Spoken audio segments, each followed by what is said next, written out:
Hello guys, तो शुरू करते हैं बोरोन फैमिली के नेक्स्ट लेक्चर के साथ। ये हमारा बोरोन फैमिली का लास्ट लेक्चर होगा। प्रीवियस लेक्चर में हमने बोराजिन शुरू किया था, जिसमें बेसिक इंट्रोडक्शन देखी थी, मेथड ऑफ प्रिपरेशन देखे थे और साथ में हमने केमिकल रिएक्शंस देखी थी। आज हम शुरू करेंगे आइसोमर्स ऑफ बोराजिन डेरिवेटिव।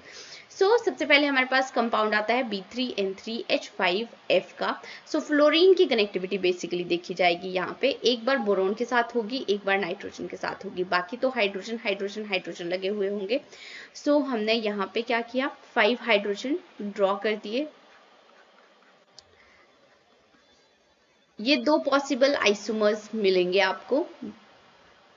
अब इसके साथ एक और क्वेश्चन पूछा जाता है पॉइंट ग्रुप का। ग्रुप थ्योरी जब करेंगे तब इस टॉपिक को अच्छे से डिटेल में डिस्कस करेंगे। अभी के लिए देखो, सबसे पहले आपको प्रिंसिपल एक्सिस देखनी होती है जब भी कोई पॉइंट ग्रुप फाइंड आउट करना है। तो principal axis maximum number of atoms को कट करते हुए जानी चाहिए और कितने डिग्री के रोटेशन पे हमें सिमिलर मॉलिक्यूल मिलता है ये देखना है। ठीक है, यहाँ पे अगर हम देखें, यहाँ पे देखो, अगर इसको हम प्रिंसिपल एक्सिस मानते हैं और 180 डिग्री पे रोटेट करें, आप फ्लिप करके देखो मॉलिक्यूल को, 180 डिग्री पे रोटेट करके देखो, आपको सिमिलर मॉलिक्यूल मिलेगा। मींस 360 डिग्री को डिवाइड करना होगा 180 डिग्री से। आपको यहाँ पे 2 मिल रहा है। दैट मीन्स यहाँ पे प्रिंसिपल एक्सिस जो होगी वो C2 होगी। इसके बाद आपको सब्सिडरी एक्सिस देखनी है कि प्रिंसिपल एक्सिस के पैरेलल एक्सिस देखनी है। ठीक है, सॉरी, परपेंडिकुलर एक्सिस देखनी है, तो वो कोई भी नहीं मिल रही है। यहाँ पे कोई भी सब्सिडरी एक्सिस नहीं है। इसके बाद आपको प्लेन देखना है। प्लेन यहाँ पे पैरेलल टू प्रिंसिपल एक्सिस हमें प्लेन मिल रहा है। दैट मीन्स वर्टिकल प्लेन मिल रहा है। पॉइंट ग्रुप होगा C2 भी। लाइकवाइज यहाँ पे भी आपको सिमिलर वे में ये प्रिंसिपल एक्सिस मिलेगी। 180 डिग्री पे रोटेट करोगे, सिमिलर मॉलिक्यूल मिलेगा। मीन्स प्रिंसिपल एक्सिस C2 है और प्लेन कोई सब्सिडरी एक्सिस प्रेजेंट नहीं है यहाँ पे, और जो प्लेन मिलेगा वो पैरेलल टू प्रिंसिपल एक्सिस है। दैट मीन्स यहाँ पे भी आपको वर्टिकल प्लेन मिल रहा है, तो C2V ही पॉइंट ग्रुप मिलेगा। नेक्स्ट अब आपके पास आता है मॉलिक्यूल B3N3H4 एंड F2। अब F2 लगाने हैं हमने। एक बार हमने फ्लोरीन यहाँ पे लगा दिया, एक बार यहाँ पे लगा दिया, बाकी आप हाइड्रोजन लगाओगे, hydrogen hydrogen and hydrogen. Second time क्या करोगे, एक बार फ्लोरीन यहाँ पे लगा दिया बोरोन के ऊपर, दोनों टाइम अब हमने बोरोन बोरोन के ऊपर लगा दिए, बाकी आप hydrogen hydrogen hydrogen and hydrogen आगे। तीसरी बार क्या हो सकता है कि दोनों नाइट्रोजन के ऊपर फ्लोरीन लगे हुए होंगे। यहाँ पे फ्लोरीन होगा और यहाँ पे फ्लोरीन होगा। बाकी आप देख सकते हो hydrogen hydrogen hydrogen and hydrogen. और नेक्स्ट टाइम क्या हो सकता है कि अब एक बार फ्लोरीन इस बोरोन के ऊपर लगा हुआ हो और दूसरी बार इस नाइट्रोजन के ऊपर। ठीक है, और बाकी ये आगे आपके पास हाइड्रोजन हाइड्रोजन हाइड्रोजन। बाकी और अगर आप ड्रॉ करके देखते हो स्ट्रक्चर्स, तो आपको इन्हीं 4 जैसे स्ट्रक्चर्स मिलेंगे। दैट मीन्स यहाँ पे जो नंबर ऑफ पॉसिबल आइसोमर्स हैं वो 4 आ रहे हैं। अब अगेन आपको पॉइंट ग्रुप देखना होगा यहाँ पे। सबसे पहले देखो subsidiary axis find, sorry principal axis देखते हैं हम। ये हमारे पास फर्स्ट आइसोमर आ रहा है। यहाँ पे अगर आप देखोगे तो कहीं से भी आपको कोई भी एक्सेस नहीं मिल रही है। ठीक है, इसके केस में कोई भी एक्सेस नहीं मिल रही है। अगर आप एक्सेस यहाँ पे देखना चाहो, इमेजिनरी एक्सेस देखो ड्रॉ करके, अगर आप यहाँ से भी ड्रॉ करके देखते हो तब भी रोटेट करने के बाद आपको कोई भी सिमिलर मॉलिक्यूल नहीं मिलेगा, तो कोई एक्सेस प्रेजेंट नहीं है। दैट मीन्स यहाँ पे जो पॉइंट ग्रुप होगा वो CS होगा। ठीक है, अब नेक्स्ट हम यहाँ पे देखते हैं। यहाँ पे आप देख सकते हो प्रिंसिपल एक्सिस यहाँ से पास करते हुए जाएगी बोरोन नाइट्रोजन, ये बोरोन हाइड्रोजन एंड हाइड्रोजन से होते हुए प्रिंसिपल एक्सिस मिलेगी। इसको मैं थोड़ा सा अच्छे से ड्रॉ कर लेती हूँ डिलीट करके ही। प्रिंसिपल एक्सिस आपको यहाँ से होती हुई दिख रही है और 180 डिग्री पे रोटेट करोगे तब आपको सिमिलर मॉलिक्यूल मिलेगा। इमेजिनरी फ्लिप करके देखो 180 डिग्री पे, तो सिमिलर मॉलिक्यूल ही मिल रहा है, मींस C2 आपके पास प्रिंसिपल एक्सिस है, वर्टिकल प्लेन प्रेजेंट है, तो C2 भी पॉइंट ग्रुप आ जाएगा। ठीक है, नेक्स्ट अब नेक्स्ट देखो, यहाँ पे भी सिमिलर वे से यहाँ से प्रिंसिपल एक्सिस पास होते हुए जाएगी, और अगर 180 डिग्री पे अगेन रोटेट करके देखते हो तो सिमिलर मॉलिक्यूल ही मिलेगा, मींस प्रिंसिपल एक्सिस यहाँ पे C2 है, वर्टिकल प्लेन प्रेजेंट है, सो यहाँ पे भी आपको C2 भी पॉइंट ग्रुप मिलेगा। सिमिलर वे में अब यहाँ पे आप देख सकते हो कि प्रिंसिपल एक्सिस जो मैक्सिमम एटम्स को पास करते हुए जाए ये आ गई। ठीक है, और अगर यहाँ पे आप फ्लिप करके देखते हो 180 डिग्री पे रोटेट करके देखते हो मॉलिक्यूल को, सो अगेन सिमिलर मॉलिक्यूल मिलेगा, मींस यहाँ पे भी C2 प्रिंसिपल एक्सिस है, वर्टिकल प्लेन प्रेजेंट है, तो C2 भी पॉइंट ग्रुप होगा, कोई सब्सिडियरी एक्सिस नहीं मिल रही है। ठीक है, नेक्स्ट अब हमारे पास आता है B3N3H3NF। सो अब यहाँ पे देखो टोटल नंबर ऑफ आइसोमर्स पहले आपको फाइंड आउट करने हैं।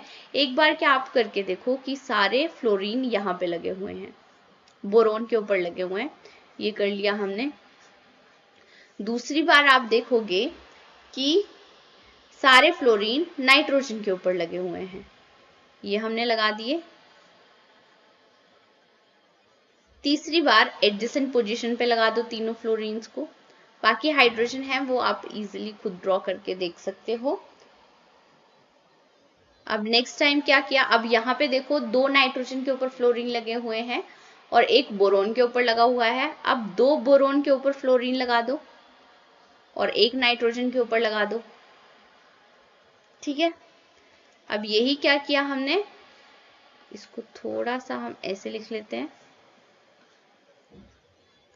अब ये क्या किया हमने, यहाँ पे ये रहने दिया फ्लोरीन, यहाँ पे भी रहने दिया फ्लोरीन, और साथ में हमने यहाँ पे लगा दिया फ्लोरीन। ठीक है, अभी भी आपको 2 नाइट्रोजन के ऊपर फ्लोरीन मिल रहा है, बट ये इससे डिफरेंट है, ये भी 2 नाइट्रोजन के ऊपर था बट एडजेसेंट पोजीशन पे था। अब ये भी 2 नाइट्रोजन के ऊपर ही फ्लोरीन है, बट ये तीनों एडजेसेंट पोजीशन पे नहीं है। ठीक है, सो यहाँ पे अब क्या करेंगे,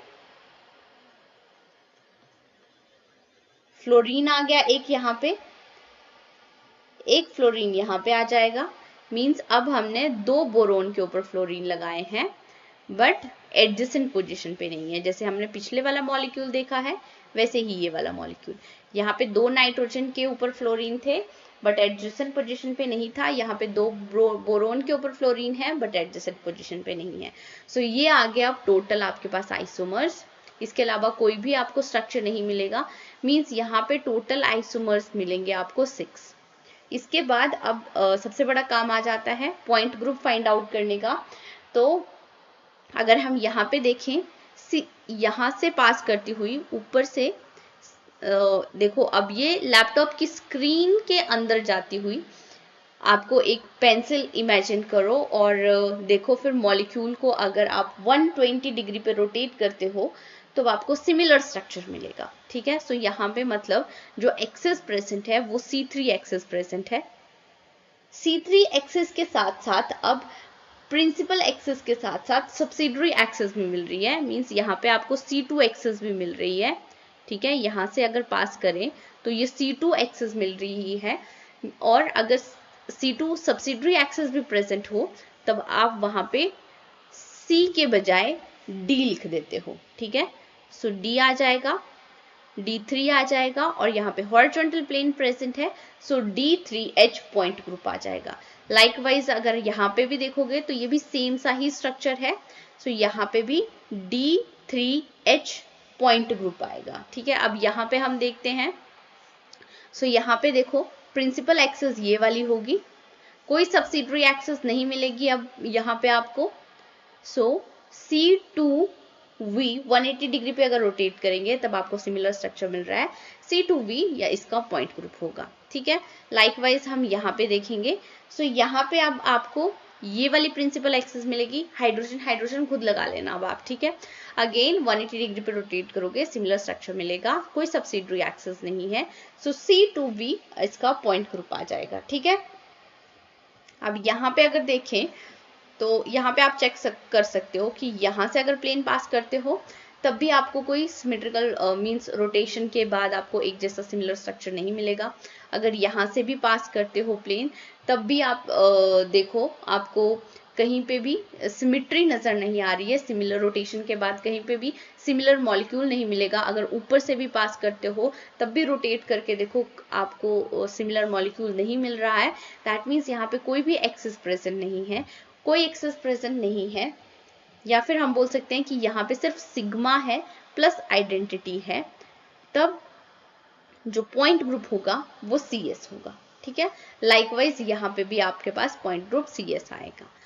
सो ये हमने आइसोमर्स देख लिए। अब हम आइसोमर्स का चार्ट बना लेते हैं तब ताकि आपको याद रहे। सो सबसे पहले अगर एक हैलोजन होगा तो आपके पास 2 आइसोमर्स आ रहे थे। अगर 2 हैलोजन है तब आपके पास 4 आइसोमर्स आ रहे थे। और अगर यहाँ पे 3 हैलोजन्स प्रेजेंट है तब आपके पास 6 आइसोमर्स आ रहे थे। इसको याद करना बहुत इजी है। बोरोजिन डेरिवेटिव के आइसोमर्स जो हैं, अगर एक हैलोजन है तो 2 आइसोमर होंगे, अगर 2 हैलोजन है डबल कर दो 4 आइसोमर होंगे, और 3 हैलोजन है तो 6 आइसोमर्स होंगे। लाइकवाइज अब यहाँ पे देखो H4 है, सॉरी X4 है और यहाँ पे H2 है, तो यहाँ ये जो है ये और ये एक जैसे ही हैं। ठीक है, सो यहाँ पे आइसोमर्स जो मिलेंगे वो 4 मिलेंगे और ये देखो आपको सिमिलर जैसे लगेंगे, तो यहाँ पे जो आइसोमर्स मिलेंगे वो 2 मिलेंगे। तो अब आ रहा है हमारे पास लास्ट टॉपिक बोरोन फैमिली का, बोरोन नाइट्राइड। बोरोन और नाइट्रोजन के कंपाउंड को बोरोन नाइट्राइड बोलते हैं। ये एक पॉलीमेरिक स्ट्रक्चर है। सबसे पहले इसको इनऑर्गेनिक ग्रेफाइट भी बोला जाता है। क्यों इनऑर्गेनिक ग्रेफाइट बोला जाता है? क्योंकि इसका structure iso electronic and iso structural होता है ग्रेफाइट के साथ। ठीक है, ग्रेफाइट की तरह ही इसका स्ट्रक्चर होता है, इसलिए इसको इनऑर्गेनिक ग्रेफाइट बोला जाता है। सो अगर हम BN बॉन्ड की बात करें तो इलेक्ट्रोनेगेटिविटी डिफरेंस 0.5 से ज्यादा होगा। यहाँ पे इसकी इलेक्ट्रोनेगेटिविटी 0.2 है, 3.03 है। 0.5 से ज्यादा आ रहा है इलेक्ट्रोनेगेटिविटी डिफरेंस, दैट मीन्स ये जो बॉन्ड होगा ये पोलर बॉन्ड होगा। बट ग्रेफाइट के केस में अब जो बॉन्ड आता है वो नॉन पोलर बॉन्ड आता है, क्योंकि कार्बन कार्बन होगा यहाँ पे, इनके बीच में इलेक्ट्रोनेगेटिविटी डिफरेंस 0 है। सो ये जो बॉन्ड होगा वो नॉन पोलर बॉन्ड होगा, वो डिफरेंस आ रहा है। अब नेक्स्ट हमारे पास आता है, देखो एक्चुअल में क्या होता है कि बोरोन नाइट्राइड के ऊपर स्टेटमेंट टाइप क्वेश्चन पूछे जा सकते हैं कि आपके पास 4 स्टेटमेंट्स दी होंगी, कौन से स्टेटमेंट करेक्ट है कौन से इनकरेक्ट है ये आपको पता करना है। Boron nitride is white solid, ये क्या है? व्हाइट सॉलिड है, कलरलेस है and it act as a insulator, ये इंसुलेटर की तरह एक्ट करता है।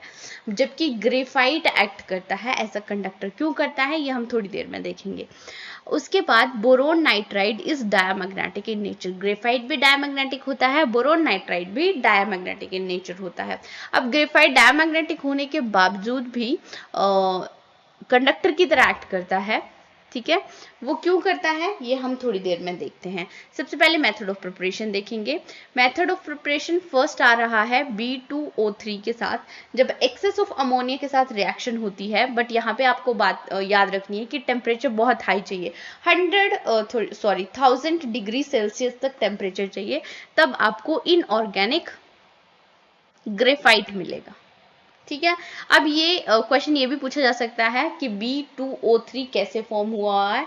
सो अगर हम यहाँ पे देखें, सो B2H6 की रिएक्शन जब ऑक्सीजन के साथ कराते हैं हमें, तब हमें B2O3 मिल जाता है, साथ में वाटर मिलेगा, और इसके बाद फर्दर हम रिएक्शन करा देंगे एक्सेस ऑफ अमोनिया के साथ। हाई टेम्परेचर दिया हुआ होगा 1000 डिग्री सेल्सियस तक, तब आपको इनऑर्गेनिक ग्रेफाइट मिलता है। सो क्वेश्चन कुछ ऐसा पूछा जा सकता है। अब देखो BF3 की रिएक्शन हो रही है, ये कंप्लीट रिएक्शन करने को दी जाएगी। स्टेटमेंट टाइप भी क्वेश्चन पूछा जा सकता है। BF3 की रिएक्शन हो रही है लिथियम एल्यूमिनियम हाइड्राइड के साथ, हाइड्राइड का सोर्स है, तो सबसे पहले तो आपको क्या मिलेगा यहाँ पे B2H6 मिल जाएगा।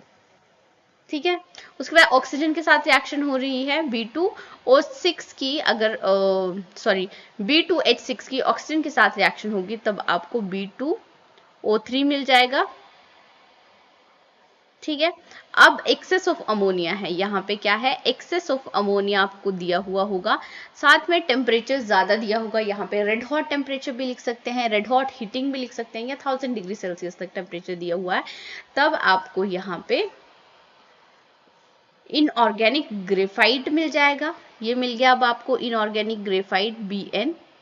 ठीक है, अब B2H6 की रिएक्शन हो रही है वाटर के साथ, तो वाटर के साथ रिएक्शन होगी तब हमें बोरिक एसिड मिलेगा, साथ में हाइड्रोजन गैस निकलेगी। बोरिक एसिड की यहाँ पे हीटिंग हो रही है, हीटिंग करने पे हमें B2O3 मिलता है, और B2O3 की जब हाई टेम्परेचर पे अमोनिया के साथ रिएक्शन हो रही हो, अमोनिया एक्सेस में दिया हुआ हो, तब आपको इनऑर्गेनिक ग्रेफाइट मिलेगा। ठीक है, अब ये वाली कंप्लीट रिएक्शन स्टेटमेंट की फॉर्म में आपसे पूछी जा सकती है। जब हम प्रीवियस ईयर के क्वेश्चंस करेंगे तब देखेंगे स्टेटमेंट टाइप क्वेश्चंस कैसे बनते हैं।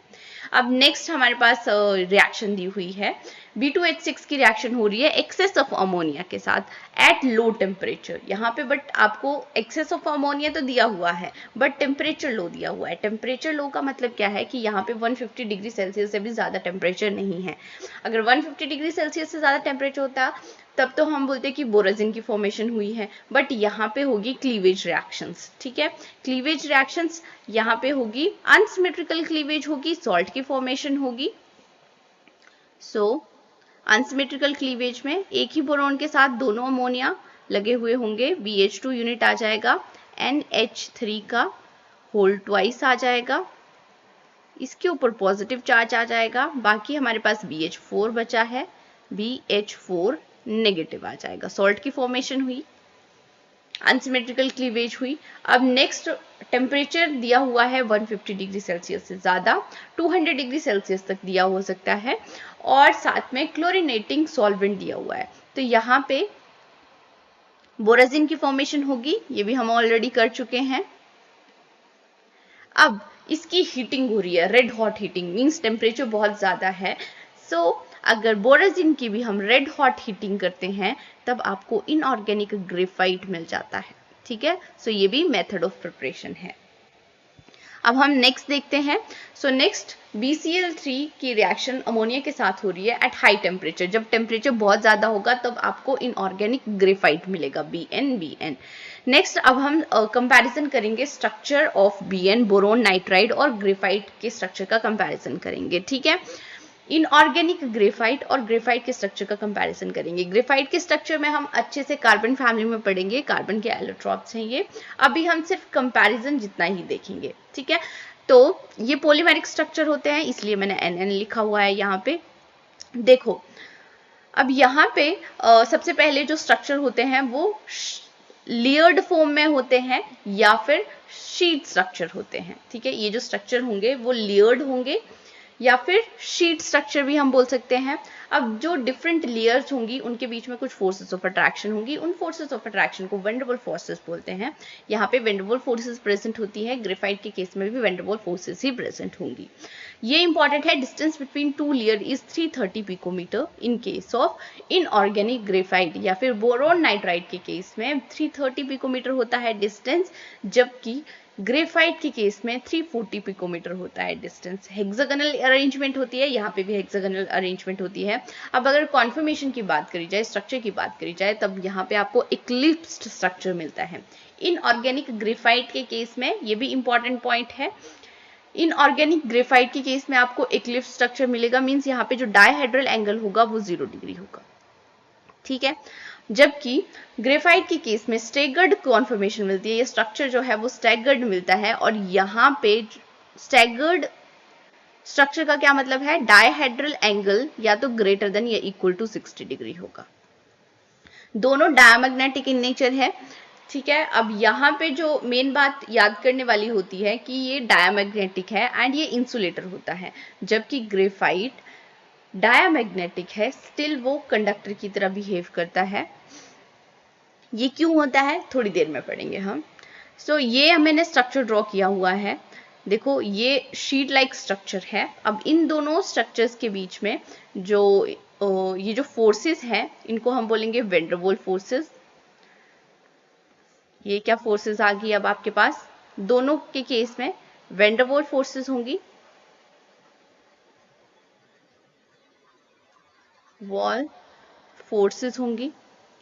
अब यहाँ पे जो ये लेयर है इनके बीच का डिस्टेंस हमने 330 पिकोमीटर देखा था, और यहाँ पे जो लेयर है इनके बीच में डिस्टेंस 340 पिकोमीटर देखा था। ठीक है, बाकी ये एक्लिप्स्ड, ये वाला जो था एक्लिप्स्ड स्ट्रक्चर था, ये वाला एक्लिप्स स्ट्रक्चर था इनऑर्गेनिक ग्रेफाइट, जबकि ग्रेफाइट स्टैगर्ड स्ट्रक्चर होता है। ये भी डायमैग्नेटिक था, मैग्नेटिक था, और ये भी डायमैग्नेटिक है।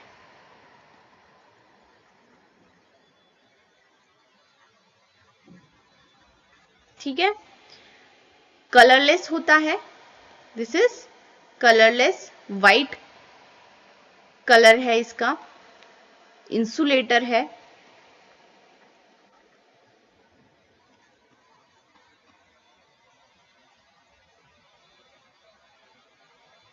ये कलर्ड होता है ग्रेफाइट, एंड ये कंडक्टर है, not very good conductor but this is conductor.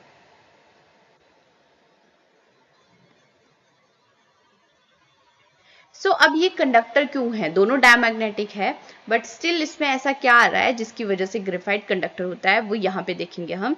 ये डिपेंड करता है कंडक्शन बैंड और वैलेंस बैंड के ऊपर डिपेंड करता है। सो सबसे पहले हम यहाँ पे मॉलिक्यूलर ऑर्बिटल डायग्राम देखते हैं। सिर्फ मैंने 2pz ऑर्बिटल्स ही ड्रॉ किए हुए हैं यहाँ पे।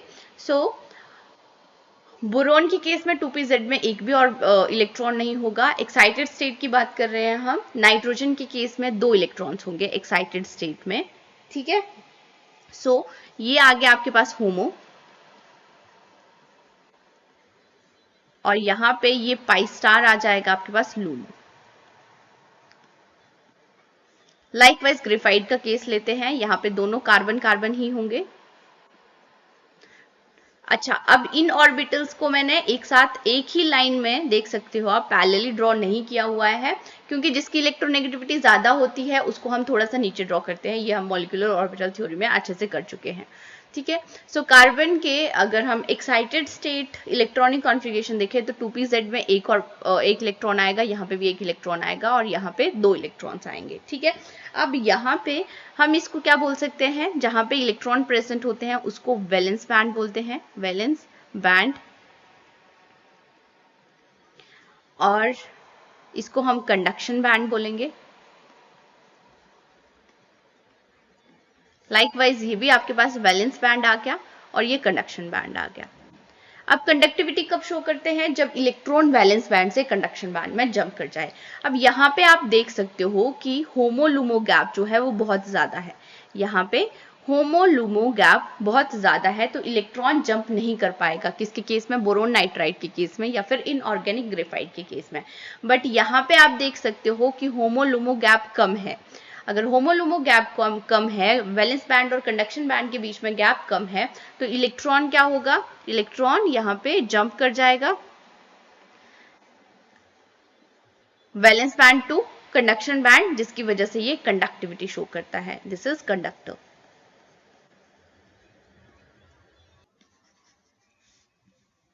अब ये जो गैप है ये 5 इलेक्ट्रॉन वोल्ट से ज्यादा होगा। ठीक है, होमो और लूमो गैप जो है वैलेंस बैंड और कंडक्शन बैंड में जो गैप है, और ये गैप 1 इलेक्ट्रॉन वोल्ट होता है। ठीक है, इसीलिए इलेक्ट्रॉन इजीली जंप कर जाता है। अब ग्रेफाइट के केस में जब टेम्परेचर इंक्रीज होता है तब कंडक्टिविटी भी इंक्रीज होगी। अब नेक्स्ट हम देखेंगे रिएक्टिविटी ग्रेफाइट की और इनऑर्गेनिक ग्रेफाइट की। सो ये इंसुलेटर है, this is insulator, less reactive होगा, और ये कंडक्टर है, सो ये कंपैरेटिवली ज्यादा रिएक्टिव होगा, लेस रिएक्टिव, रिएक्टिव, और ये मोर रिएक्टिव है।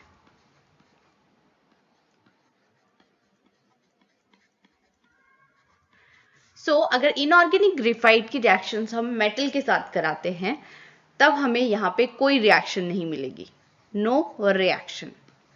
ठीक है, जबकि ग्रेफाइट की रिएक्शन किसी मेटल के साथ कराई जाए तब हमें रिएक्शंस मिलती हैं। और जो कंपाउंड मिलते हैं हमें ग्रेफाइट की रिएक्शन अगर मेटल के साथ कराई जाए और कंपाउंड मिलेंगे, उसको हम इंटरकलेशन कंपाउंड बोलेंगे। आपसे डायरेक्टली क्वेश्चन पूछा जा सकता है इंटरकलेशन कंपाउंड के ऊपर। तो इंटरकलेशन कंपाउंड्स क्या होते हैं, ये आपको पता होना चाहिए। थोड़ा सा इंट्रोड्यूस कराऊंगी, बाकी तो हम कार्बन फैमिली में अच्छे से करेंगे। ये आगे आपके पास ग्रेफाइट में 2 लेयर आ गई, ठीक है। अब मेटल के साथ रिएक्शन हो रही है, मेटल के साथ किसी भी सोडियम, पोटाशियम, सीजियम के साथ रिएक्शन हो सकती है। ये क्या करेगा, यहाँ पे मेटल को अपनी ये जो लेयर है इसके बीच में ट्रैप कर लेगा, ठीक है। मेटल अब यहां पे आ जाएगा, मेटल की ट्रैपिंग हो रही है,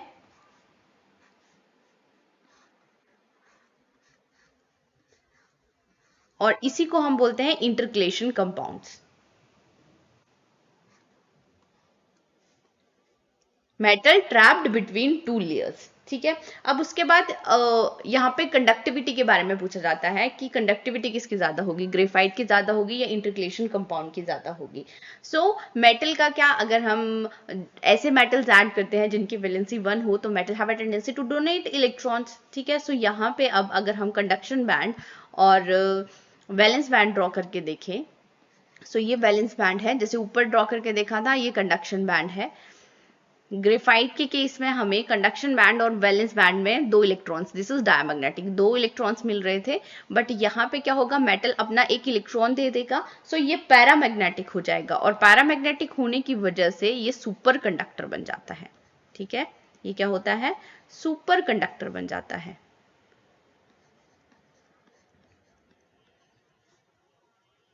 इसको हम मेटल ग्रेफाइट भी बोलते हैं, सुपर कंडक्टर। इन दोनों में से भी स्टेटमेंट टाइप आपसे क्वेश्चन पूछा जा सकता है कि किसकी कंडक्टिविटी ज्यादा होगी, ग्रेफाइट की ज्यादा होगी या इंटरकलेशन कंपाउंड की ज्यादा होगी, और क्यों ज्यादा होगी, क्योंकि यहाँ पे 1 इलेक्ट्रॉन एक्स्ट्रा आ जाता है, ये पैरामैग्नेटिक हो जाता है।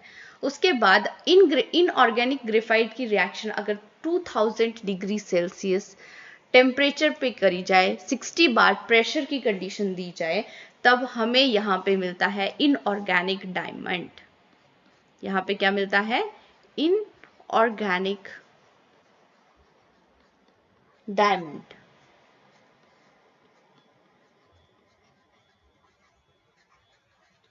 जिसको हम BN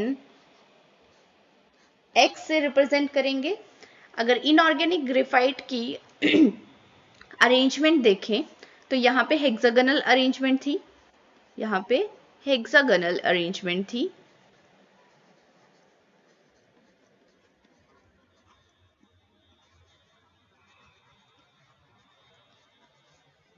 बट यहां पे जो अरेंजमेंट होगी वो क्यूबिक लाइक अरेंजमेंट होगी, क्यूबिक शेप होगी, ठीक है।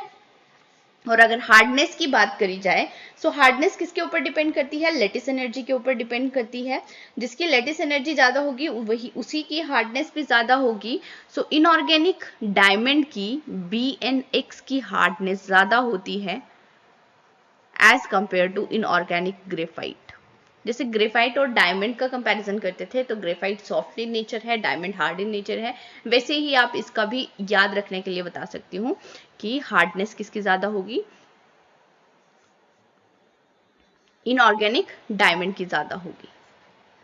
हार्डनेस किसके ऊपर डिपेंड करती है, लेटिस एनर्जी के ऊपर डिपेंड करती है, ठीक है। अब क्वेश्चन यहाँ पे इनके ये जो कंपैरिजन कुछ कंपाउंड्स दिए होंगे, इनकी हार्डनेस का कंपैरिजन किया जाता है। Al2O3, ये W जो है वो ट्रांजिशन मेटल को शो कर रहा है। ये क्या है, अब ट्रांजिशन मेटल।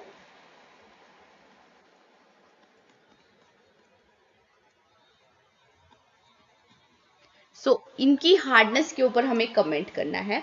आपको यहाँ पे ये जो नाम है ये याद रखने होते हैं, क्योंकि क्वेश्चन डायरेक्टली ऐसे पूछा जाता है कि कोरंडम की या कार्बोरेंडम की हार्डनेस ज्यादा होगी, किसकी ज्यादा होगी। इंटरस्टिशियल कार्बाइड दिया हुआ है, फिर कार्बोरेंडम दिया हुआ है, बोरोन कार्बोराइड दिया हुआ है, इनऑर्गेनिक डायमंड दिया हुआ और डायमंड दिया हुआ है। हमें हार्डनेस का ऑर्डर बताना है, तो हार्डनेस का ऑर्डर होता है ऐसा।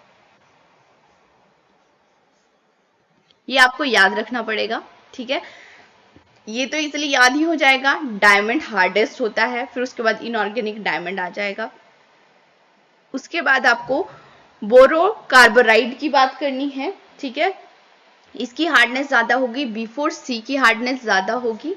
उसके बाद जो आपके पास यहाँ पे ये सिलिका कार्बाइड है, इसको कार्बोरंडम भी बोलते हैं, ठीक है। सो मेन जो कंफ्यूजन होता है वो कोरंडम और कार्बोरंडम में होता है। कोरंडम में देखो यहाँ पे कार्बन नहीं है, इसलिए इसको कोरंडम याद करने के लिए बता रही हूँ, कोरंडम है ये। जबकि यहाँ पे आपको कार्बन दिख रहा है तो इसको कार्बोरंडम ऐसे बोल सकते हो। सो ये ऑर्डर है, ये आपको याद रखना होगा। अब नेक्स्ट हम प्रीवियस ईयर के क्वेश्चन करेंगे जल्दी से। So the number of bonding molecular orbital and number of available skeleton electron in B6H62 negative. B6H62 negative दिया हुआ है, क्लोजो दिया हुआ है। So skeleton electron pair तो आप easily निकाल सकते हो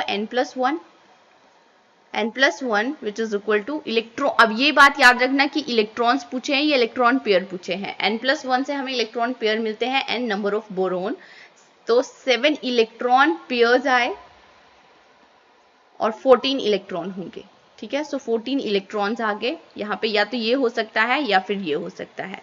अब B6H6 में हमें bonding molecular orbital find out करने हैं, तो इसके केस में टोटल मॉलिक्यूलर ऑर्बिटल 18 होते हैं, ठीक है। 18 मॉलिक्यूलर ऑर्बिटल होते हैं, जिससे बॉन्डिंग मॉलिक्यूलर ऑर्बिटल 7 होंगे, 7 बॉन्डिंग मॉलिक्यूलर ऑर्बिटल होंगे। तो आपका फर्स्ट आंसर करेक्ट हो जाता है। नेक्स्ट क्वेश्चन दिया हुआ है, the final product of reaction of arachnoborane. अब हमारे पास क्या दिया हुआ है, अरेक्नोबोरेन दिया हुआ है, B4H10 दिया हुआ है। इसकी रिएक्शन हो रही है, देखो ये स्टेटमेंट टाइप पूछा हुआ है, ठीक है। जो मैं ऊपर रिएक्शंस करा रही थी, ऐसे स्टेटमेंट टाइप आपसे क्वेश्चन पूछा जा सकता है। रिएक्शन हो रही है, सो हमें क्या प्रोडक्ट मिलेंगे ये बताना है। तो यहाँ पे देखो हीटिंग कुछ नहीं दिया हुआ है, रिएजेंट कोई नहीं दिया हुआ है, सॉल्वेंट कोई नहीं दिया हुआ है, मींस सो यहाँ पे आपको डायरेक्टली क्लीवेज रिएक्शन मिलेगी, क्लीवेज रिएक्शंस मिलेंगी। अगर टेम्परेचर हाई टेम्परेचर दिया होता तब डिफरेंट मिलती, बट यहाँ पे क्लीवेज रिएक्शन मिलेंगी। और NMe3 एक सॉफ्ट लिगेंड है, दिस इज सॉफ्ट बेस, और अगर ये सॉफ्ट बेस है तब हमें यहाँ पे सिमेट्रिकल क्लीवेज मिलेगी। सिमेट्रिकल क्लीवेज में आपको क्या होता था, एक BH3 यूनिट मिलता था, ठीक है। यहाँ पे क्या करोगे, एक BH3 यूनिट लिखोगे और बाकी आप NMe3 का थ्राइस लिखते थे, NMe3 आ गया यहाँ पे। सो एक तो आपको ये मिलेगा, और दूसरा बाकी जो बचा हुआ B3 बचे हुए हैं, अब H7 बचे हुए हैं, और यहाँ पे आ जाएगा NMe3 E3। सो ये हमारे पास प्रोडक्ट आता था। आप इसको याद कैसे किया हुआ था, BH3 यूनिट से किया हुआ था, ठीक है। BH3 यूनिट लिखोगे, साथ में एक लिगेंड यहाँ पे ज्वाइन कर दोगे, और उसके बाद बाकी जो बचा दूसरा लिगेंड, बाकी जो बचा कंपाउंड में, इसमें इससे ये वाला यूनिट सब्ट्रैक्ट करके हम लिख देते हैं। सो अब देखते हैं BH3 NMe3, ये आ गया फर्स्ट BH3 NMe3 और B3H7 NMe3। So first option हमारा करेक्ट ऑप्शन है। नेक्स्ट अब देखते हैं, consider the following compound KC8।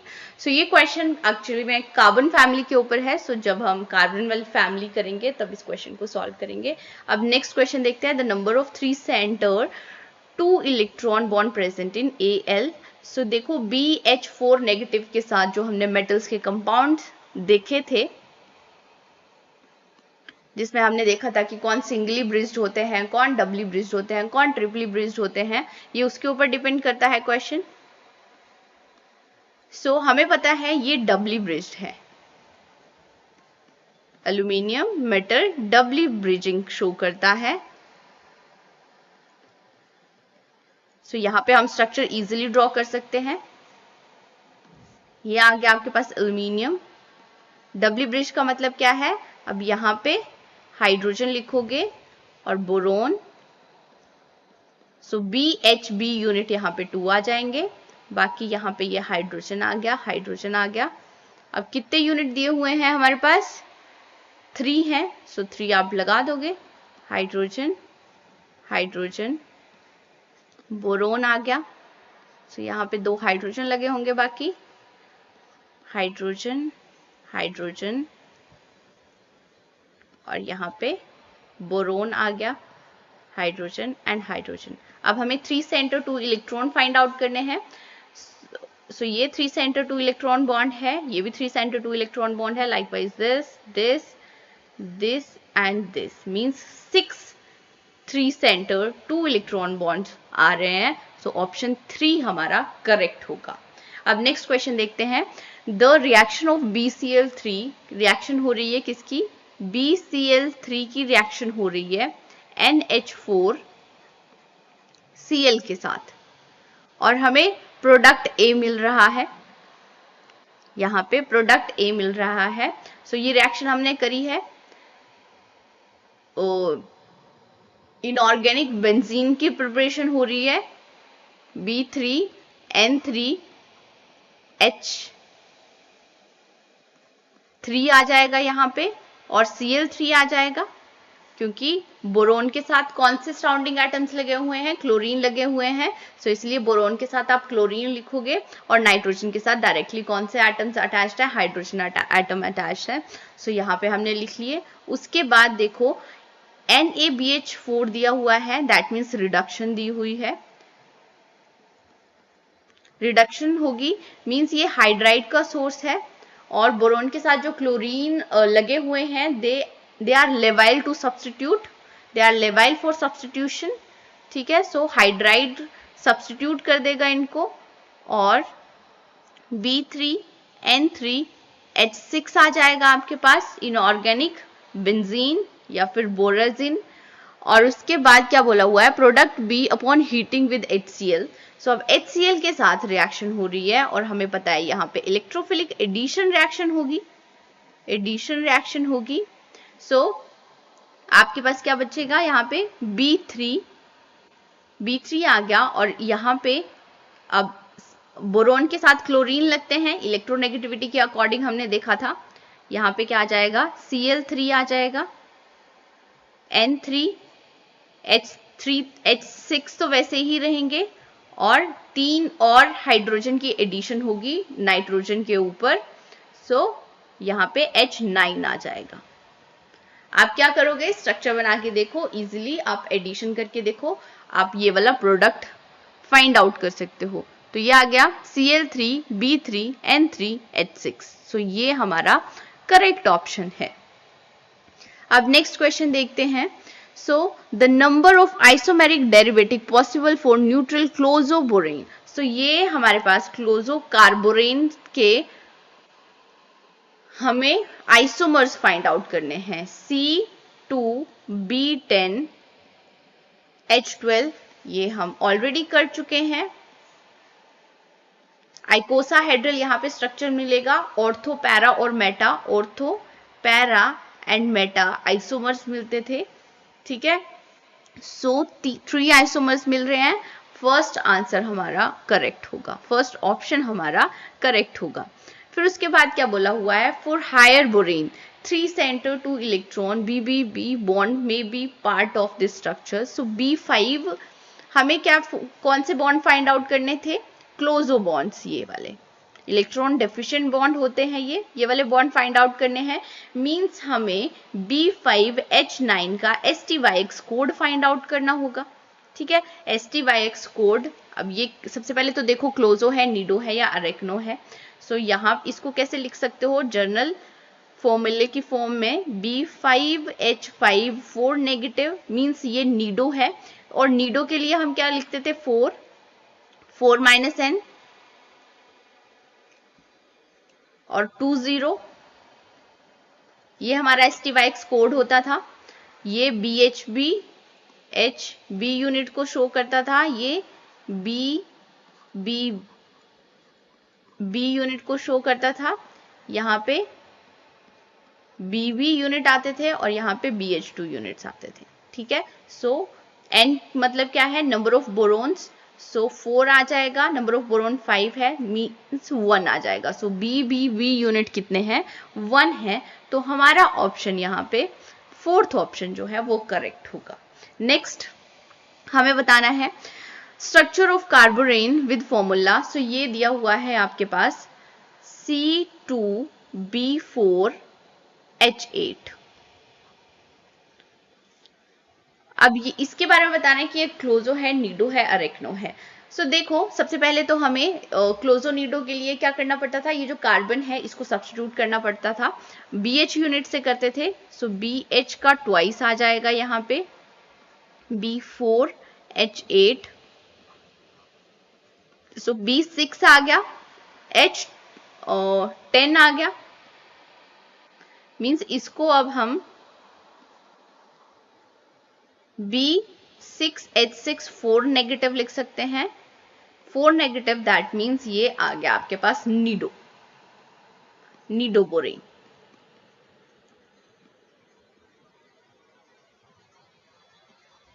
तो हमारा बी ऑप्शन यहाँ पे करेक्ट होगा। नेक्स्ट अब हमें STYX कोड फाइंड आउट करना है B4H10 का। सो ये मैंने आपको ऑलरेडी बताया हुआ था कि STYX कोड, अब इसके लिए हम कोई फॉर्मूला यूज नहीं करते थे। इसका B2H6 का और इसका डायरेक्टली याद करना था हमें, और इसका आता है STYX कोड 4012। तो ये हमारा करेक्ट ऑप्शन होगा, सी ऑप्शन करेक्ट होगा। द रिएक्शन ऑफ डेकाबोरेन, अब हमारे पास ये दिया हुआ है B10H14 की रिएक्शन हो रही है एस्टाइलिन के साथ in the presence of E2S की प्रेजेंस में, और साथ में ये कंप्लीट रिएक्शन दे दी हुई है आपको CH ट्रिपल बॉन्ड CH। तो सबसे पहले हम रिएक्शन करते थे इसके साथ। सो यहां पे ये 2 हाइड्रोजन जाएंगे, आपको सबसे पहले क्या मिलेगा, B10H, 2 हाइड्रोजन बाहर निकल गए, H12 और SET2 का होल ट्वाइस, ये मिलेगा। उसके बाद हम रिएक्शन करते थे CH एस्टाइलिन से, ये 4 इलेक्ट्रॉन डोनर है, मींस यहां पे 2 ये वाले लिगेंड्स निकलेंगे बाहर एंड 2 हाइड्रोजन निकलेंगे बाहर, और ऐड क्या हो गए, 2 कार्बन एंड 2 हाइड्रोजन। ठीक है। सो आपको यहां पे जो प्रोडक्ट मिल जाएगा C2 आ जाएगा, B10 आ जाएगा, 2 हाइड्रोजन बाहर निकले बट साथ में 2 ऐड हुए, तो ये तो H12 ही रहेगा। सो ये आ गया C2B10H12। तो आपके पास ऑप्शन आ जाएगा, फर्स्ट ऑप्शन करेक्ट आ गया। नेक्स्ट क्वेश्चन देखते हैं। सो नेक्स्ट क्वेश्चन में B2H6 की रिएक्शंस दी हुई है। स्टेटमेंट देखो किस किस के लिए दी हुई है, वाटर के साथ रिएक्ट कर रहा है और ऑक्सीजन के साथ रिएक्ट कर रहा है। सो जब वाटर के साथ रिएक्ट करता है B2H6, तब हमें बोरिक एसिड मिलता है BOH thrice plus hydrogen gas यहाँ पे बाहर निकलती है। और जब ऑक्सीजन के साथ रिएक्ट करता है B2H6, जब ऑक्सीजन के साथ रिएक्ट करेगा तब आपको B2O3 मिलेगा, और साथ में यहाँ पे रिलीज होता है water as a by product. तो आपको यहाँ पे जनरली कंफ्यूज किया हुआ है बाय प्रोडक्ट्स में। ठीक है। सो वाटर के साथ रिएक्शन हो रही है तो बाय प्रोडक्ट में वाटर नहीं मिलेगा, ये तो आप इजिली देख सकते हो। सो यहाँ पे कौन सी स्टेटमेंट करेक्ट है, ये देखें, water to give boric acid and hydrogen, ये करेक्ट है। ऑक्सीजन टू गिव, ये तो करेक्ट है, बट ये वाटर मिलता है यहाँ पे बाय प्रोडक्ट में। वाटर के साथ बोरिक एसिड, तो ये तो इनकरेक्ट ही है। और ऑक्सीजन के साथ जब रिएक्ट कराते हैं तो B2O3 मिलेगा और साथ में वाटर मिलेगा। तब आंसर में आपको A एंड D स्टेटमेंट जो है वो करेक्ट है। नेक्स्ट अब हम देखते हैं कि ये लास्ट क्वेश्चन है, the correct statement regarding boron among the following is. So boron से रिलेटेड कुछ स्टेटमेंट दी हुई है, आपको करेक्ट स्टेटमेंट बतानी है। फर्स्ट न्यूक्लियर स्पिन के ऊपर स्टेटमेंट दी हुई है। इन्होंने बोला हुआ है the nuclear spin off B11 is greater than B10। तो न्यूक्लियर स्पिन कितनी होती है? B11 की 3/2 होती है और B10 की 3 होती है। तो B10 की न्यूक्लियर स्पिन ज्यादा है, ऑब्वियस सी बात है, तो ये इनकरेक्ट स्टेटमेंट आ गई। उसके बाद पोलैरिटीज के बारे में पूछा हुआ है the polarities of BH bond and CH bond they are opposite. So अगर हम इलेक्ट्रोनेगेटिविटी डिफरेंस से देख सकते हैं, यहाँ पे BH है और यहाँ पे CH है। सो यहाँ पे इलेक्ट्रोनेगेटिविटी 2.0 होती है, इसकी 2.1 होती है। दैट मीन्स इसके ऊपर पार्शियल पॉजिटिव चार्ज आएगा, इसके ऊपर पार्शियल नेगेटिव चार्ज आएगा, हाइड्राइड के फॉर्म में होता है। यहाँ पे इलेक्ट्रोनेगेटिविटी 2.4 होती है, इसकी 2.1 है। तो इसके ऊपर अब देखो, अब रिवर्स आ रही है क्योंकि इसके ऊपर पार्शियल नेगेटिव चार्ज आ रहा है, इसके ऊपर पार्शियल पॉजिटिव। दैट मीन्स यहाँ पे पोलैरिटीज ऑपोजिट है। तो ये जो बी वाली स्टेटमेंट है ये करेक्ट है। तो अब यहाँ पे ये करेक्ट हो सकता है, ये करेक्ट हो सकता है, ये करेक्ट हो सकता है, ठीक है। बट ये तो फर्स्ट तो इनकरेक्ट है, तो इसको तो हम निग्लेक्ट कर सकते हैं। फर्स्ट जहां पे भी है उसको कर दिया हमने निग्लेक्ट, तो फर्स्ट आंसर हो सकता है, थर्ड हो सकता है या फोर्थ हो सकता है। अब अगर आपको ये क्रॉस सेक्शन एरिया का पता नहीं है तो आप नीचे वाला देख सकते हो, boron react with boiling aqueous NaOH solution to form. अब बोरोन जब रिएक्ट करता है NaOH सॉल्यूशन के साथ तब हमें बोरेट मिलते हैं, सोडियम बोरेट मिलते हैं, Na3BO का थ्राइस मिलेगा, ठीक है। सो ये हमें सोडियम बोरेट मिलता है। दैट मीन्स ये भी इनकरेक्ट स्टेटमेंट है। Cross section of neutron absorption for B10 का न्यूट्रॉन एब्जॉर्प्शन का क्रॉस सेक्शन बहुत ज्यादा होता है B11 से, ये भी स्टेटमेंट टाइप है। सो आपको सेकेंड एंड थर्ड स्टेटमेंट यहाँ पे करेक्ट मिल रही है। Second and third means first option correct होगा, ठीक है। अब हमने जो फर्स्ट क्वेश्चन देखा था जिसमें बॉन्डिंग मॉलिक्यूलर ऑर्बिटल्स देखे थे कि 7 होते हैं, ये आपको क्रैम करने की जरूरत नहीं है। बॉन्डिंग मॉलिक्यूलर ऑर्बिटल जितने आपको स्केलेटन इलेक्ट्रॉन पेयर्स मिल रहे हैं उतने ही क्या होंगे? बॉन्डिंग मॉलिक्यूलर ऑर्बिटल होंगे, ठीक है, उतने ही क्या होंगे? बॉन्डिंग मॉलिक्यूलर ऑर्बिटल होंगे। ये मैंने प्रीवियस ईयर्स के CSIR नेट के जितने भी क्वेश्चंस हैं बोरोन फैमिली से रिलेटेड वो भी ले लिए हुए हैं। आई होप आपको लेक्चर अच्छा लगा हो। Do share and subscribe my channel. Thank you guys.